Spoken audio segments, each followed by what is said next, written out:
welcome to From the Clubhouse. Really nice to have you along again this week. Of course, From the Clubhouse, brought to you by Winner. Now, I've got to tell you, it's always good to have my co-presenters along as well. Good to see you chaps again, Clinton Dupree and Gavin Orange. Clinton, a good week? Good evening, Jeremy. Good evening, Gavin. Yeah, no, it was a pretty good week, and it's good to be back. Huh? Gav, got a nasty little trivia question brewing for us, I guess? It's not really nasty, but it is a sneaky one. That I can promise you for tonight. Not nasty, but sneaky. There is a difference, folks, so just make a note of that when he does finally answer or ask that question. Tonight we're at our host club. It's Bluebells Cricket Club, and we'll catch up on some of the history of the club, also some really good performances from them, as well as some of their top players in their first side. Our Powerade Performance of the Week is a feature we introduced last week, and a lot of people have put their hands up this week as well. Made it very difficult for us to choose a winner, but choose a winner we did. So stay tuned for that. We'll show that to you very shortly. Then our Game of the Week as well, also something that we spoke about and introduced in our last episode. Also a very popular new feature, and certainly going from strength to strength. Gavin's trivia, as you know, sneaky, but not too difficult apparently, and he'll try and stump you with that one in a short while. But gents, let's talk cricket.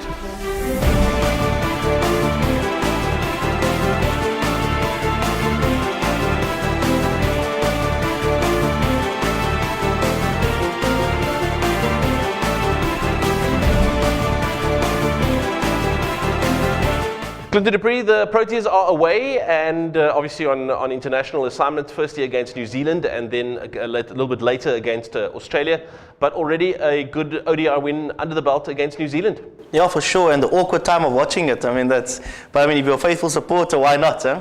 Yeah, I think it was a good win. The run chase from JP and AB was brilliant, and the way they paced themselves at the innings, it was good to watch. And what was also good to watch was, I thought, the bowling performance. You know, nobody necessarily picked up 8 wickets or anything like that, but everybody chipped in with a couple of wickets here and there, and it made it very difficult. In fact, it strangled the Black Caps. Yeah, but that second last wicket partnership, I mean, it was a tough one. I mean, what a great knock by the player hitting Vern, who bowled well up front, while coming back into the side and got taken apart at the end of the innings there. But still believe the bowling unit that we have is pretty strong. And talking about Vernon Philander, Gavin Orange, you know, a lot of people have maybe not raised a red flag over his performance, but sometimes an orange flag.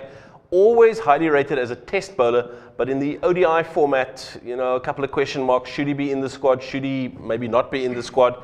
But I think he answered his critics with his performance against New Zealand. Yeah, look, if you look at conditions in New Zealand, they're vastly different from what we have here. You can't expect Vern Philander to go out there and steamroller 5 guys or 7 guys. That's not his role, I think, in the one-day team. And from the evidence that I've seen in the game against New Zealand, I think he's fitting in really well. I don't think he will do a disjustice to his scores and South Africa's scores. I think well deserved for him to be part of the setup. You know, he's got that mentality. He's got the feel for the team already. So it's one less player that you need to bring in and groom into the team and get to the culture of the team. I think he's already got that as far as the team is concerned, and for the rest, it's just get down and bowl, and that's what he did superbly. Let's stay with you, Gavin, and the Cobras only know how to do one thing. I'm going to touch wood here because I don't want to put the mockers on them, but really good performance in the Momentum One Day Cup. They are winning, and then they win again, and then they win even more convincingly after that. And long may it last. I mean, we're so far into the Momentum Cup competition already, and we're still on top. But I just want to take you back to the game in Paarl against the Lions. I mean, 337. When last did that happen in a South African game? And here in Cape Town, in Paarl. Outstanding performance, outstanding knock by Justin Anton. One's got to take our hat off. I mean, just when you think he's had his best season, then he comes up with a knock like he did the other evening. But everybody really chipping in. To be honest, I don't see things turning around for the Cobras quite quickly, and that is testament to the good structures, I suppose, that we have in place here in Cape Town. Well, let's stay with that because Clinton Dupree, I want to bring you in here. Good performance as well, yet again, from Andrew Patik. So let's talk about that because he's come along and he's started the new season off with a bang, but now an injury concern. Yeah, there's a bit of an injury concern which was released and a bit of a scare before for him. So we'd like to see how he's going to cope, and he'll be back, and for how long he will be out, if out. So, and I think Richard Levy comes back into the squad. But we just go back to the squad and the way they set themselves up these innings. And to play 50 over cricket, everybody feels it's a bit of a boring game and people don't want to watch it really. But I think strategically, the way they're setting up, they're batting out maximum of the overs, 30 to 35 overs, saving wickets in hand, having 2 batters in the creases in, the likes of Stian, the likes of Justin Antong, to set themselves up to go hard at the end, 20 overs, and post the total like that. In the last few games, you look at the last 9, 10 overs, they would post 100, 120. Batting at 12 runs over, the wickets in hand, wants to be done. Yeah, in fact, let's talk a little bit about Justin Antong and his knock particularly. Memory serves 83 of 38 balls, and he'd hit 4 sixes before he hit a 4.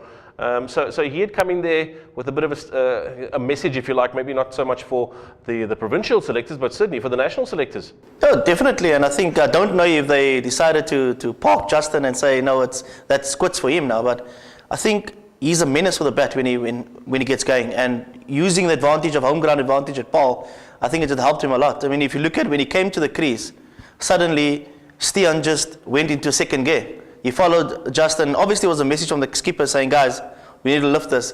And just easily how the communication happens from the captain to players, and both of them just took the game by the scruff of the neck. Yeah, so to the Cobras, well done. And to Paul and the squad, long may it continue. Let's talk a little bit about the first-class side, Clinton Dupree. A little bit of a break that they're coming off. They've got an assignment against SWD, memory serves, in Oudtshoorn this coming weekend. That's correct. Tough challenge for them. It's not never easy to play in Oudtshoorn this time of the year. I mean, it's quite hot there, and I think our record against SWD has not been that bright over the years. So it'd be a good challenge for them, the likes of Zubair Hamza, the likes of Clyde Fontaine, these players grasping the opportunity of trying to fight for a place for the Cobra side. Yeah, I mean, Gavin Orange, you've got to believe there's just far too much talent in that side, in that first-class side, for them not to come away with better results than they've had so far. Yeah, absolutely. I mean, last week we had Zubair Hamza on the show, and we said that. And, you know, I mentioned earlier about the Cobras, and I can't see it ending, but that's exactly what I was talking about when I was alluding to structures being in place. There's such a steady and healthy supply of players coming through the amateur ranks, coming through the club ranks, that you really can't see the amateur side faltering at the moment, and nor the Cobras for that matter.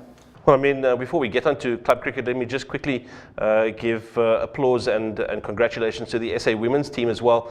Series winners, ODI series winners against Sri Lanka, in really convincing fashion.